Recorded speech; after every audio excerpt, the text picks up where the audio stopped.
Indices trade higher on Wall Street, led by health stocks ahead of the FOMC announcement in 15 minutes' time. Banks are under pressure.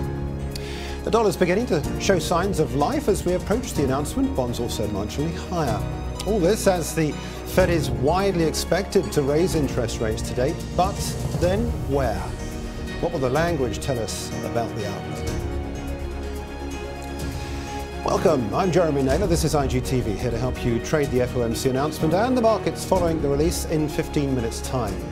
We're streaming across IG.com, the IG trading platform, YouTube, Twitter, and also Facebook. We have a number of guests lined up for you this evening to join in the conversation. First here in the studio is Oliver Wallin, Investment Director at Octopus Investments. Oliver, good evening. First thoughts?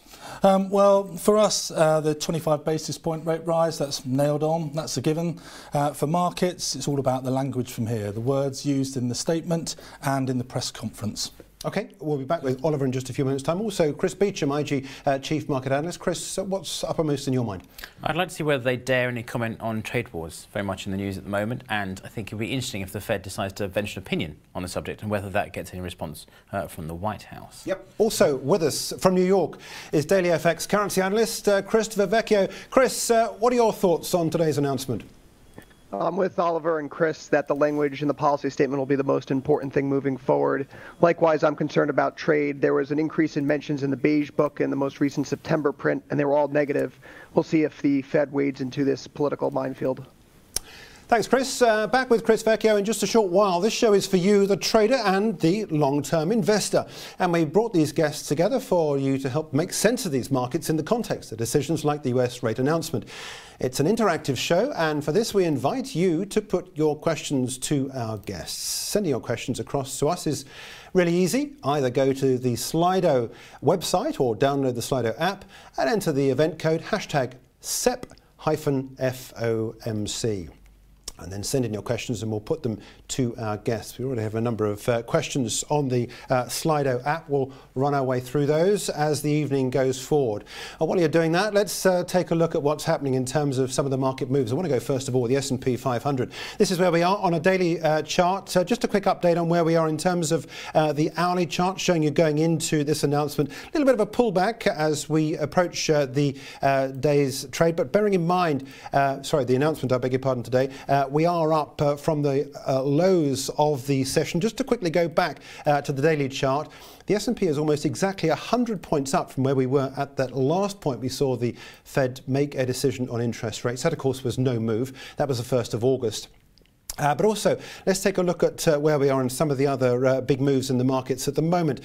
This is the euro-dollar. That spike up there is an inverted head and shoulders. I was just doing some technical analysis with some clients just a couple of days ago. The head of this inversion here is technically where you end up on this trade. We're currently trading at 117.64, but it hasn't yet broken the neckline, so that's still in limbo. That's the euro-dollar trade. A quick update on where we are on sterling dollar. We've seen a little bit of a positive move for sterling after the Salzburg Friday move down last week for sterling against the US dollar. And just for the measure of where we are in terms of the dollar traded against the Japanese yen here, we've got this continuation of the weakness for the Japanese yen shown with this move up. Again, this is an inverted head and shoulders. Where's that going to end up? Well, we're currently trading 112.91. If you use this inverted head and shoulders, you've got a projection here of 113.75. We'll get to that and some more details about where we are in terms of some of the market moves. Now let's take a look at just where we are in terms of the economy, the interest rate and where it currently is. 2%. We're expecting a quarter-point rise today to 2.25%. Officially, we're still in this banded range where we are between 1.75 and 2% today, expected to move from 2 to 2.25. If it does move up today, that would be the 8th rise in US rates since December 2015. US unemployment rate, well, that's currently 3.9 for that, but that's moved up from 4% last time around. We're still with you in audio, if not visual. There we have it there, 3.9%. Quick snapshot of where we are in terms of inflation as well. US CPI 2.7% is where we are. We're off the recent highs, but bearing in mind where we are in terms of interest rates, we're going potentially to 2.25% today, not too far away from CPI is at the moment. and GDP. This is where we are standing in terms of the quarter rise. That was 4% in Q2. Final reading, of course, out tomorrow. We'll get confirmation of that. Now, before we go to our guests here in the studio in some more detail, let's catch up with an interview that my colleague Victoria Scholar undertook earlier today with Andrew Mulliner, Portfolio Manager at Janus Henderson. Victoria began by asking Andrew for his expectations around the Fed. They're widely expected to raise rates, and we're expecting them to raise rates as well. It's been very well telegraphed in advance, so that's really the main event. But of course, the more interesting parts for most of the market will be actually the forecast that they release at the same time, and then also any communications around how they see their current level of policy accommodation as well. So how many rate hikes do you think the Fed will signal for the years to come, and how does that compare with your own expectations? So, I mean, for the rest of this year, they're clearly likely to signal another rate hike in December. And then for 2019, we're thinking like 3 or 4. So, frankly, the market is already well on its way to pricing towards that. It's definitely not all the way there, though. But perhaps the most interesting part of this press conference, or rather the release that goes with it, will be the longer-term neutral rate released via their dots plot. So if we see an increase in that, that could be quite meaningful for the markets in terms of where levels, yield levels might set longer term. So do you think the risk is that the Fed surprises more on the hawkish or the dovish side? Certainly at this point it's to the hawkish side, I would expect. That said, the market is pretty well lined up for a more hawkish Fed, albeit a moderately more hawkish Fed. But certainly, given all the data we've seen from the US, it would seem highly unlikely that we'd see a dovish surprise at this point. And what are you anticipating in terms of the market reaction to the Fed this week? Are there any assets in particular you'll be paying close attention to? I mean, clearly it's going to be the Treasury market mainly. Certainly the dollar as well might well key off a more hawkish Fed, at least more hawkish relative to expectations. And then, of course, depending on the magnitude and the size of the moves in the markets, we might expect to see something in the risk assets as well. But primarily we'll be focusing on Treasuries and seeing exactly how the curve moves with respect to their forecasts. So you mentioned the curve there. So do you think the yield curve is going to invert anytime soon, and should we be worried? Well, certainly if you look at, it depends on which part of the market you look at. If you look at the swaps curve, it's already close to inverted, if not inverted, in the forward space. So that is, if you look at the curve here, or the curve's forecast for interest rates 1 year into the future, 2s10s are already inverted. So you could say that already the expectation in the market is that the curve will invert relatively soon. That said, in the Treasury space, we're still a little ways off curve inversion. The reality is, history tells us that the curve does invert at some point as the Fed continues to hike rates. Whether that's in the next 6 months, next 2 years, it's much harder to say. Our expectation is it will probably invert sooner rather than later, just given the way the market has responded so far to the Fed's hiking profile. Andrew Mulliner talking there earlier to my colleague Victoria Scholar. Andrew Mulliner from Janus Henderson. With us here in the studio is Oliver Wallin, Investment Director at Octopus Investments, and Chris Beecham, IG Chief Market Analyst. Oliver, to you first of all. In terms of some of those comments, I was quite surprised actually as to how hawkish they are at Janus Henderson. Do you share that view that, OK, we've got 2 in the bag now, 1 today, 1 in December, which seems to be priced in? What about next year? I mean, 4 interest rate rises, that's off the top, isn't it? Yeah, well, Andrew's not alone in that view. We've seen a few analyst notes on that more hawkish stance, but that is definitely at the hawkish end of the spectrum. Our view, our own personal view, is that it's going to be less than that. We're at their lower end of the band. Andrew said 3 to 4. We're probably 3 is more likely, possibly even 2. Why do we say that? Well, that's all really about the neutral rate that we're trying to get a fix on here. And the policymakers' stance or statement that they would expect to pause at this neutral rate. 4 rate rises next year does not really allow for a pause at the neutral rate. So I think we'd probably be a little bit more dovish. How do we get to a neutral rate, Chris? What is a neutral rate? How do we assess where it is along the path of raising interest rates? Well, essentially, neutral rate, looking at the cost of borrowing, the cost of the where the economy works, essentially. It's a way of gauging where the Fed should be and whether it should be above or below that. What we learned historically is we should be much lower than that, really. The talk of it is when the Fed began hiking, where would we get to? And the discussion is we should be lower than we were before the crisis prices because it's a very different world. I think the market has slowly woken up to the fact, and interesting enough that the previous doves on the committee have been on manoeuvres before this meeting saying actually the market should be prepared to nudge this one higher than it currently thinks it is, and that's the gap that we've been talking about, is the disparity between what the market thinks it should be and what the Fed is now beginning to think it should be, i.e. higher than we currently are, towards the sort of 3-4% really, than we are currently at 2.25 from today. It's interesting. I mean, looking at where we are in terms of the point of interest rates at the moment, going to 2.25%, we've got inflation CPI at 2.7%, and if we already price in the next rate rise to 2.5%, we're very close to the point at which the markets become over tight, or monetary policy becomes over tight because it's more than inflation. Does that make a difference? I think it makes a big difference, and I think that's the call, and that's what we'll be looking for in this statement. This important phraseology in the statement around how accommodative the monetary policy is likely to be. Any kind of terminology around modestly accommodative or slightly accommodative would be a suggestion to the market that we are approaching this neutral rate. Now that has the potential to be interpreted very dovishly by the market because of this notion that there will be a pause at that point. Now the challenge, we've heard a lot more conversation around the neutral rate from policymakers, from Powell at Jackson Hole, and the statement is they're a little bit uncertain about what the neutral rate is likely to be. Is it 2.7? Is it 3? And this is important because at that point you move from accommodative to restrictive, and that's when you start to have an impact on moving through to the cycle into recession. Is that when we see the curve invert and there's all sorts of problems within the bond markets not being able to cope with interest rates that have gone too far? Well, the yield curve inversion is quite an important statement there. So Andrew says he's alert to it, and in the short term, our view would be looking to some of the policymakers on the Fed who seem to have an aversion to that actually happening. They will try and prevent that yield curve inverting if they can, and that also leads to a more dovish interpretation on rates.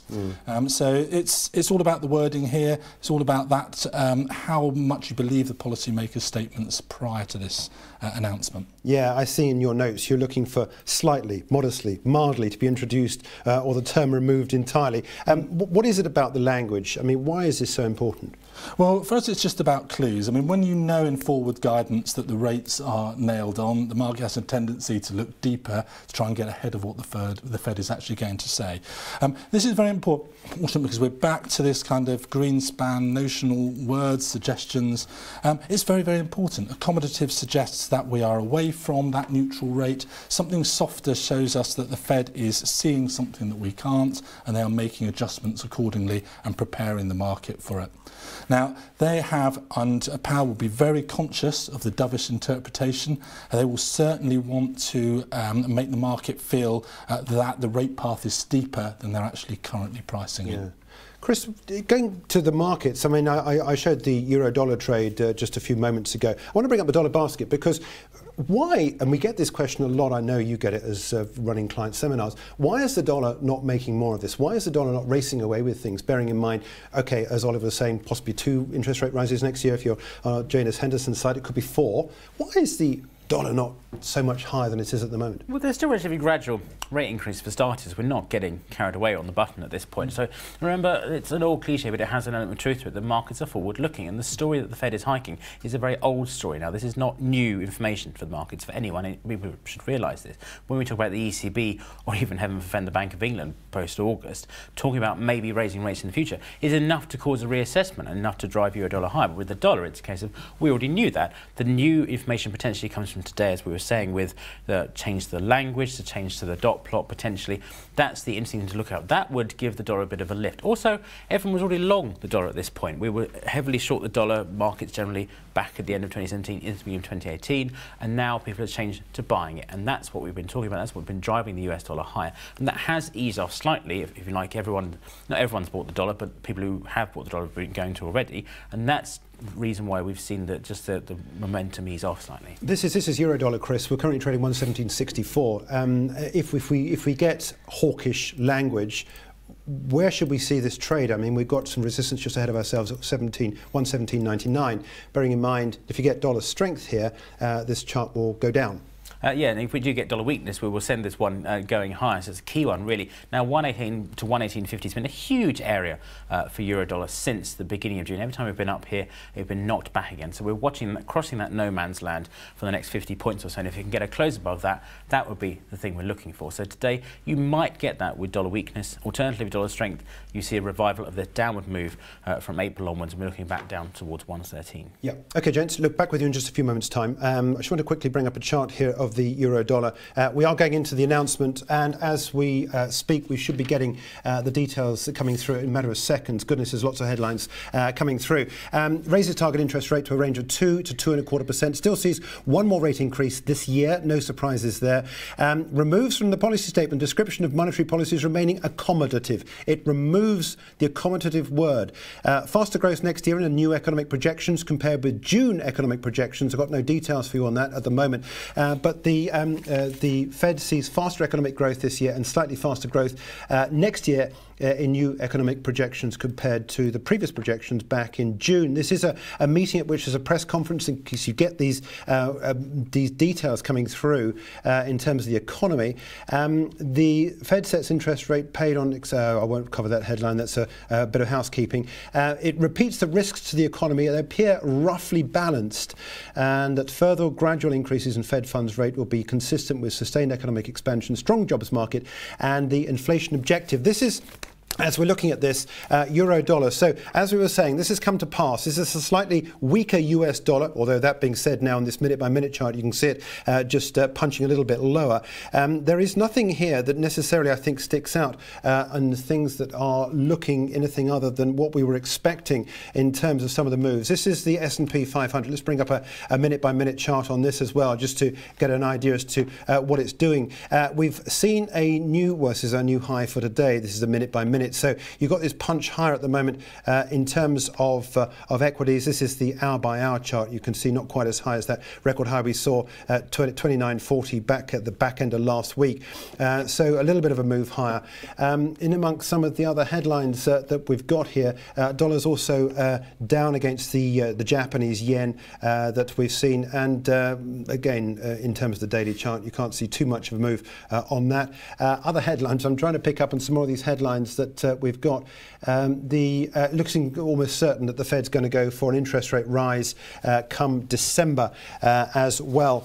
Let's go and pick up, if we can, with Chris Vecchio, who's got some charts with us. I think, Chris, if we quickly catch up with you on some of these crosses and just what it means in terms of what you were looking at. Let's do euro dollar first, if we can, and your thoughts on the performance that we've seen for the dollar in today's trade against the euro. Right. To me, it looks like that more dollar weakness is on deck. The statement to me is a dovish hike. The removal of accommodative is an acknowledgement that the Fed is out of the early part of its rate hike cycle. Back in July, Fed Chairman Powell said in front of Congress that it was possible that they remove the language gradual sometime in the near future, suggesting that the rate or pace of rate hikes was appropriate by being gradual in the near term. That led some to believe that maybe they're going to slow down at some point in the future. Certainly, if they're going to do 4 hikes this year and only 3 hikes next year, then that is a slowdown. So I do agree with the other gentlemen that have been on thus far, saying that the key notion here is whether or not the Fed is approaching that neutral rate. I think by removing the wording accommodative, that is an acknowledgement that we are approaching the neutral rate.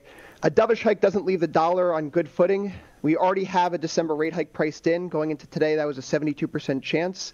If you go back to 1994, any time the market's been pricing in at least a 60% chance of a hike, the Fed has gone ahead and done so. So as far as I'm concerned, a December hike is already priced into the market. A dovish hike for the dollar is not good. I'm looking for euro dollar to return back to its June 14th high, the day of the ECB meeting in June, at 118.52 right now. That said, the risk environment remains good for stocks, I think, still at this present time. We have to see if bond markets act up around Powell's testimony, or excuse me, his commentary today at his press conference. Otherwise, dollar yen looks like it's on track for a return to the July high, not too far from here, around 113.18. Beyond there, the yearly high comes in at 113. 39. Okay. Chris, keeping this chart up, this actually fits in neatly with one of the questions we've got. How much further does the long dollar-yen trade have to go? I can see from your chart here we are approaching some resistance that we got, I think, back end of July. How difficult is that going to be for the dollar-yen trade to beat? Right now, I think that when you take a look at a formation like this falling wedge, the technical imperative is for a return to the base. And so in the very near term, if we achieved 113.18, I would assume that the odds of dollar-yen topping out or finishing its advance would increase. I'm looking out for any signs that this is a weak market, like a key reversal here at the highs, something to indicate that perhaps the recent uptrend itself is over. I've been taking note of the fact that the daily 8 EMA recently has been holding up over the past week or so, at least since we closed above it on September 11th. If we find ourselves back below the daily 8 EMA, would be a warning sign that the recent thrust higher has finished. Okay, Chris, hold on there. We'll be back with you in just a few moments' time. I want to catch up with Oliver Wallen here from Octopus Investments. Anything there that sticks out for you? I mean, the removal of the word accommodative, how important is that? Well, definitely. That's probably the most interesting bit for me, and everything else feeds on from that. So that is probably stronger than expected. And actually, I think that was suggested there gives much more of a dovish tone to the actual stance here, which is we are probably closer to the neutral rate than you suspect, or that we realise. It's a much more open statement around that. That has led to much stronger language around forecasting the rate path from here and trying to reaffirm the steepness of that. So we have, and we've been looking out for that idea that December rate hike is there. Well, that looks like that's banked in. Interestingly, if there was anything that Chris had alluded to before of the Fed looking at trade wars or international events, if you were looking for that, you would have seen that in the statement around the economy being roughly balanced. It wasn't there, which would suggest that they want to focus purely on the rate path ahead. So on one hand, we have this dovish statement around the stance, and then they're tightening up the language around the path.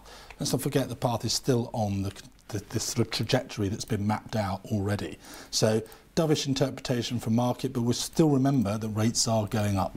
Yeah, important actually the point you made, Chris, about this trade thing. I mean, I know you've been looking through some of the numbers. I don't know what you've been looking at, but what's your interpretation of what you've seen? Well, yet again, it is another dovish hike, and markets have certainly liked dovish hikes, at least in the immediate aftermath, the hours following such a move. You tend to see a bounce in equities. The following few times, it then tends to sell off slightly. So we're watching the S&P for the next few weeks to see if it can maintain this pace of acceleration. But it is very much the Fed issuing a steady as she goes. The economic projections are very much in line with expectations. No new surprises, and that does chime exactly with what Powell has done over the last few months, is to keep everyone ticking over nicely, not to frighten the horses, and just keep things moving in the right direction. Okay, in that case, let's bring up the S&P chart, Chris, just for you, because I think we've spoken about this before. This vertical blue line here, the dotted blue line, is when the Fed last met to discuss interest rates, 1st of August, no move expected. We're now 100 points better off than that. Another 100 points the next time we see an interest rate rise, or when the Fed next meets in November? Get close towards that magic number of 3,000, drawing everyone like a magnet. But it is still an uptrend. It's recovered impressively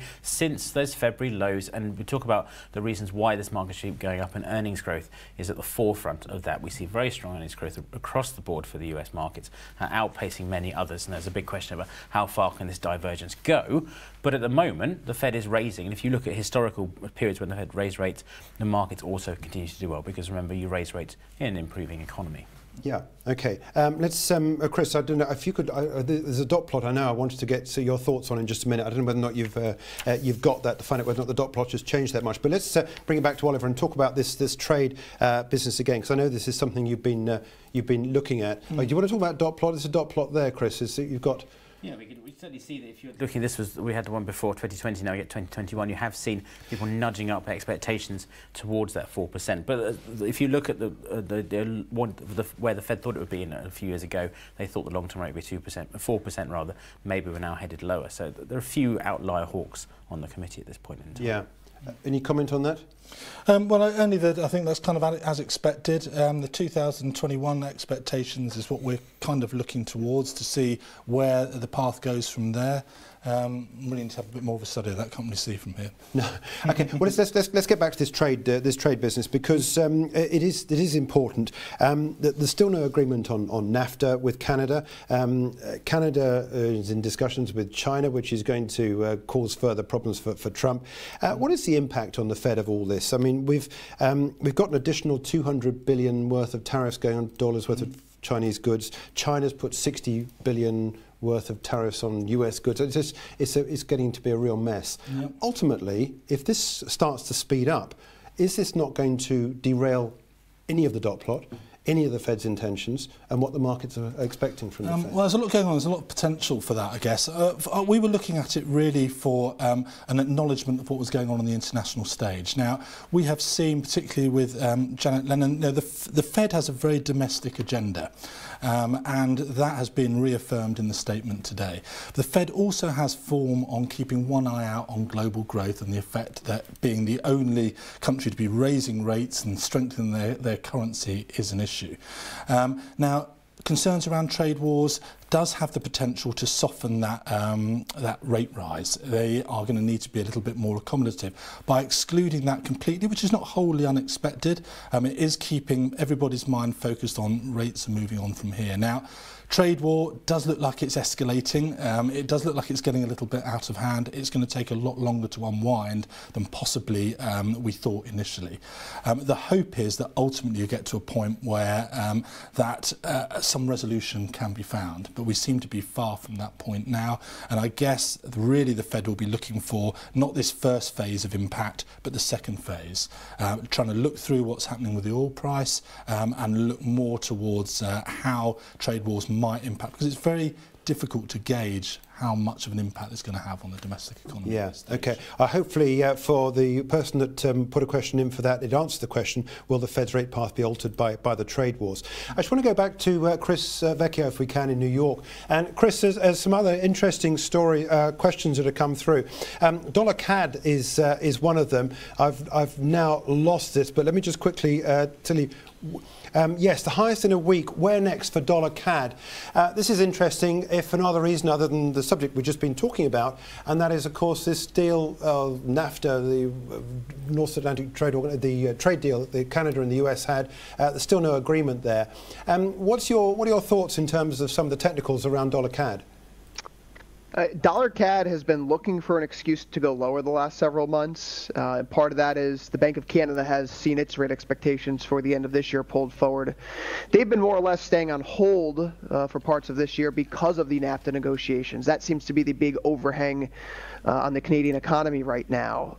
Dollar CAD itself has been sort of stuck in a no man's land as a result. We've been trading sideways, chopping on through the rising trend line from the February and April lows, including the early August lows there.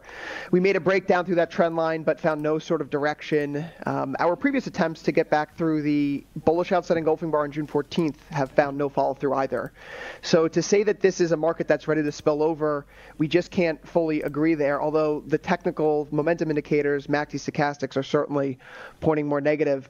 I myself prefer to trade on momentum or trends. This to me doesn't seem to have one at present time. I'd prefer to stay away from dollar CAD. Okay, let me just quickly go for one other question for you, Chris. Where is gold likely to go? Now, you know from having done these before, we get some interesting questions, and this is quite direct. Where is gold likely to go? But I think the point to be made here about gold is the fact, if you bring up a chart, I mean, it's been sideways trading for some, well, a few days now, and it's very difficult to break out of this range. Right, absolutely. You have the situation in the United States where real interest rates are rising right now. We're seeing that Treasury yields are pushing higher and inflation has come back down a little bit in recent months. Typically, in an environment where real yields are going up, gold tends to suffer. So even though the dollar has come down, that actually hasn't been something that has helped bullion right now. I really don't think this is a good-looking chart. If we're going to really talk about a bullish outcome anytime soon, August 28th, a key reversal or outside engulfing bar, to me that would need to be cleared out. That's at 1214.21, and then even then, I wouldn't really get too bullish until we can find ourselves back through that December 2017 swing low at $1,236.37, which would also coincide with a break of the downtrend that we've been in since the end of April. Okay, all right, Chris. Just one point, if I want to just get back to you with your experience there and what you're hearing around the street about these the trade wars and the effects on the market. What is the trade to watch, bearing in mind where we are with the trade spat, the tariffs, the war, if you like it? I've heard some people call it trade war. I'm not quite sure if it's really got to that stage necessarily yet, but there's a tit for tat going on. What is the trade around this for you? You know, I'm actually surprised that we haven't seen a stronger response by gold yet. To me, a situation where the United States is engaging a trade war on multiple fronts at the same time while basically blowing up its budget with this $1 trillion deficit, pushing the United States in this direction of extreme fiscal spending at a time when the economy is already doing very well. To me, there seems to be a lack of awareness for credit risk for the United States here. I can't help but think back to 2011 when the United States was downgraded by Standard & Poor's and the warnings that have been issued by Moody's, Fitch, and Standard & Poor's since then. I think that in an environment where the trade war picks up, it ultimately hurts the dollar. The only real corollary that we have in real time in an era where there was both the EU in existence and China as part of the WTO is the 2002 steel tariffs that George W. Bush levied on the EU. And in that period between February and November that year, the U.S. economy lost, roughly speaking, 200,000 jobs in steel-consuming industries. By the end of that year, there was only 180,000 jobs or so in steel-producing industries. So on balance, the economy lost about $4 billion in wages that year. Obviously, that weighed on growth. That helped contribute to a housing market that was slowing down at the time. We had the recession that was onset by September 11th, of course.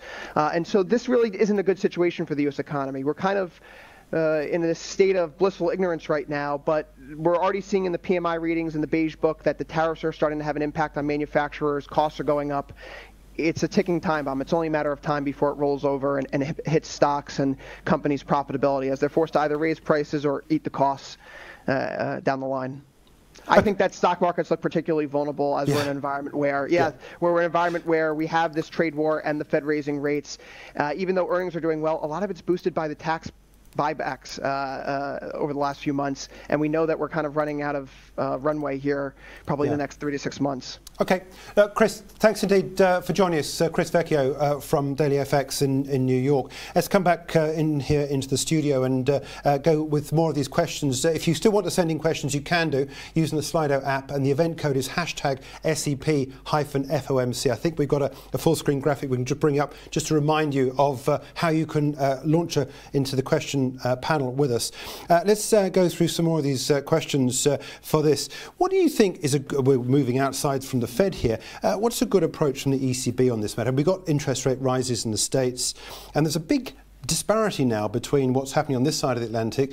Let's include the Bank of England on this. Okay, we're starting to raise interest rates, albeit in small ways, but interest rates are still very low. There's a big difference now between the states. What's it mean for an investment director like you? What are you telling fund managers, and what's the trade to do out of this? Okay, well, there is a bit of divergence in policy, and it is a change of tack. The first signal was clearly the US economy is in a stronger position than both Europe and the UK. We have some unprecedented statements from Mario Draghi and the ECB. Really doesn't want to be raising rates at this point. There are some idiosyncratic issues within that. What do we think about that? Well, it does tell us that dollar is strengthening and it's on an upward trajectory, and that has issues across the globe in terms of areas that you invest in. The global emerging markets are a weak spot in that particular trade. But in the UK, we're dominated by concerns around Brexit and our own issues and the impact on our currency within that. So that's skewing the kind of US and sterling currency trade. For Europe, it's really just about, that is probably one of the more attractive markets for us in terms of opportunity, and we do see a central bank that remains supportive. That is generally good for equity markets. Talking about emerging markets, Hong Kong in bear market territory, just a deep correction with over 20%, similar sort of thing for China. One of these questions actually circles around this emerging markets. What will this mean for emerging market currencies, and which is the best to trade to watch? I'm not going to ask you that specifically, but I do want to talk about emerging markets in the context of what you've just been talking about. Do you avoid emerging markets generally, or do you have your favourites out of No, not at all. Although, at Octopus we run multi-asset portfolios and we invest in in other companies' funds. It's a fund-of-funds setup. We tend to just access that broad asset class in a global emerging market term, rather than accessing individual currencies and individual countries. Our broad view on global emerging markets at the moment is there is some pressure there. Certainly a strong dollar and talk of trade wars is not good for a large number of those markets, particularly those that are borrowing in dollars, like Turkey and Argentina. This is not a good place for them to be. Each of these countries, like we say, Turkey, Argentina, South Africa, Venezuela, they have quite specific risks that probably aren't spread across the whole region. If we were just broadly talking at it, we'd probably prefer Asia to LATAM regions, and sort of Hong Kong, China as being drivers within that. Yeah. But we're not avoiding them completely, but we know that there is a weak point there. Emerging market debt, short term, is probably one to avoid, and we're probably looking at a neutral position in our own portfolios on global emerging market equity. Okay, we've got a couple of questions in on Brexit. Chris, before we go to Oliver on Brexit, do you want one last look at sterling, if we can, and take a look at this in the context of where the Bank of England is. Bank of England, of course, we've had that post-Brexit referendum interest rate cut taken away. We're now back up. What's the consensus about interest rates here in the UK? Are we now at a level which is going to stay out for some time? I noticed some murmurings to the Bank of England suggesting that pretty much we're at it for the time being. I think that's the way everyone tends to take it for the time being, really. The Bank of England is quite happy to let things sit. Certainly given the uncertainties surrounding Brexit, that's how they are likely to play it. If you're looking at the rise in sterling against the dollar over the last couple of months, really an impressive bounce thus far, putting a bit of a dent in the losses sustained since April. I think the big question now is how much further does it go? But the fact we recovered so quickly from Friday's dropping with that Theresa May statement from number 10, you saw it drop, the first real drop in sterling in weeks. It has continued to recover, and I suggest moving higher, based off the fact that so many speculators are net short sterling at the moment, remarkably short positioning, and until that changes, you can get a continuation of this short squeeze, which pushes us on further. Yeah, I don't know whether we covered this question, actually. Just go back to the chart very briefly. I've got here a line, which I'm just putting on here, which is a spike higher back on the 6th of July, which is 133. Is it going to take much to get from where we are to get to 133? We're currently 131.93. Not particularly, no, but I think it takes time to recover from that kind of sell-off, but you have seen it just slowly recover. So watch the next few weeks of data. It's not been a very busy week in terms of UK data, but watch the next couple of weeks to see if that provides a bit more fuel for the fire. Not on the basis of rate rises coming, but that we've just seen improvement in data, and perhaps even, dare I say, that maybe negotiations regarding Brexit will take a more sane turn once the party conference season is over. Yeah. I think that sterling does look like the barometer. It is the kind of valve for markets to show how they feel about the prospects of Brexit. That's why we start to see strength when there looks like a soft Brexit, hard Brexit is a sell-off, and that's how the market's expressing its fears around that. Yeah, we got a question from Michael 93, question for Octopus particularly. What is the risk to markets of a hard Brexit? I mean, in this, I quite like to bring up this actually. I think this is I don't go too far into this necessarily. This is Evening Standard this evening. It's the headline is all about Jeremy Corbyn, United we will never be defeated. That's the Evening Standard, which at the moment, to today at least, and for this part of the week, it's edited by George Osborne.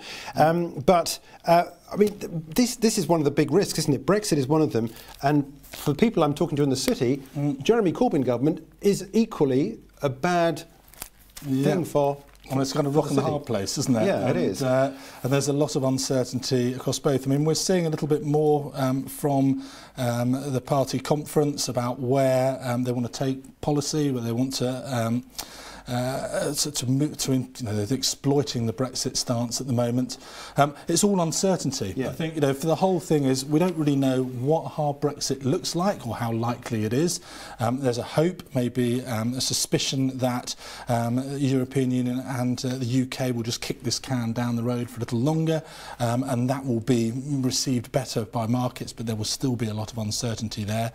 Labour is just fear of the unknown at the moment, and there is some pretty strong policies, particularly about how you share out corporate ownership amongst employees. I mean, there's no real detail. Nothing in the conference has come up with any real detail. Anything you can really hang your hat on, it's just fear and uncertainty. And I think that's kind of where we're at. Chris, one final question to you has got to be on this chart here. FTSE 100, amongst all this uncertainty, Why is the FTSE still powering ahead as it is? This is the FTSE 100, of course, which does tend to reflect what's going on outside the UK because it's got a lot of international companies here.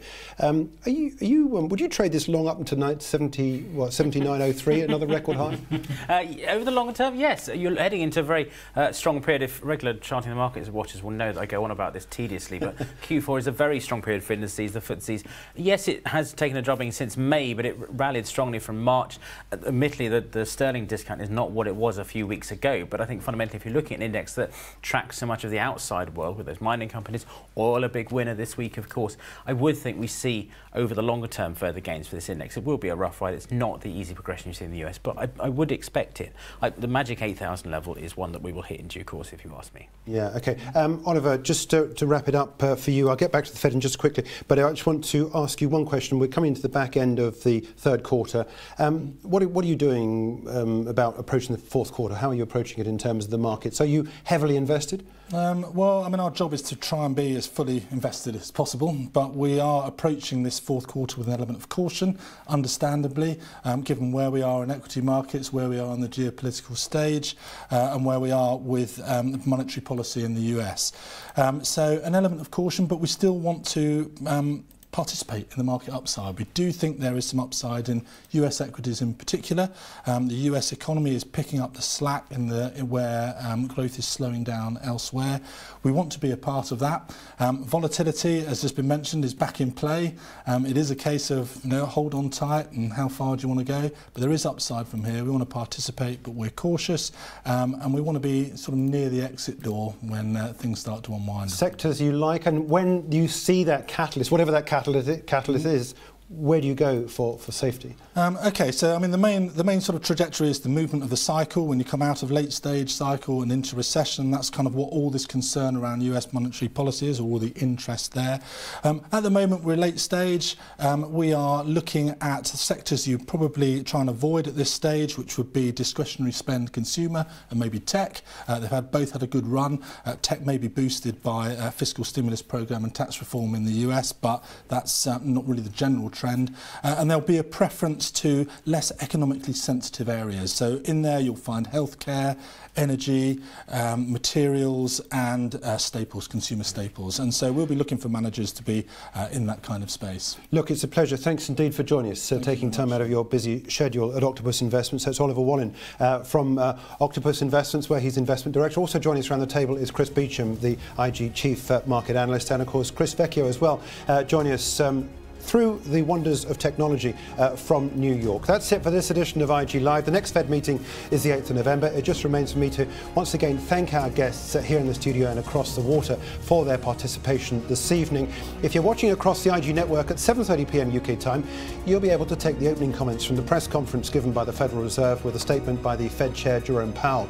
If you're watching this on social media stream and want to find out more about our exclusive video output, join us on IG.com. My colleague Victoria Scholar will be presenting tomorrow's early morning call here at IG Live at 7:30 a.m. looking ahead to the new trading day. And I will be back on Friday morning at the same time.